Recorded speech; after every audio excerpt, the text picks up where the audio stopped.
Long ago, but not too long, for the wounds are still fresh, there lived a woman named Chinalo, whose name means a God comforts. And indeed, God would one day comfort her, but first, the fire had to burn. She was born under a full moon, the type of night the elders say brings wisdom. Chinalo was beautiful, not just in the face, but in the heart. Her laughter could chase away sorrow. Her hands brought peace. And so, when Obina, tall and proud, came asking for her hand, her parents agreed. After all, Obina was the son of a chief, his tongue sweet like palm wine, and his promises, like ripe fruit, were hard to resist. The village danced on the day of their union. Drums beat. Goats were slaughtered. The air was thick with jollof and joy. But not all joy is made to last. At first, Obina was gentle. He would bring her gifts from his travels, wrappers from Aba, jewelry from Onitsha. But soon, the thunder began to whisper in their compound. His voice turned sharp, like a machete. He would scold her for her cooking, call her foolish if she spoke, even push her if she cried. Then one day, his hand became a fist. And just like that, the storm arrived.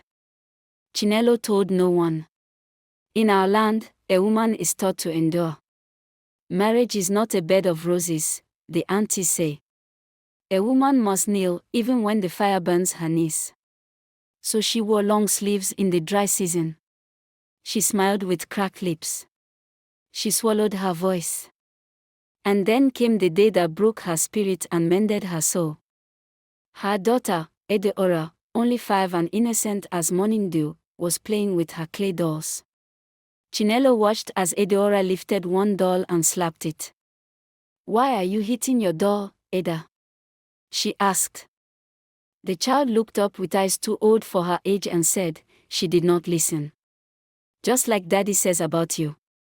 Chinalo's breath caught like a trapped bird. That night, while Obina snored, fat with ego and stew, she packed what she could. Her late mother's Bible. Eda's wrapper. Her documents. One tiny envelope of savings she had hidden behind the kitchen stove. She took her daughter's hand and stepped into the night. The road to the women's shelter in Enugu was long and dusty, but every step tasted like freedom. And when she reached it, tired, weeping, afraid, the women there embraced her like sisters. There were many others. Women with broken ribs but unbroken spirits. Women who had also fled the silence of shame. Days became weeks. Chinalo began to heal.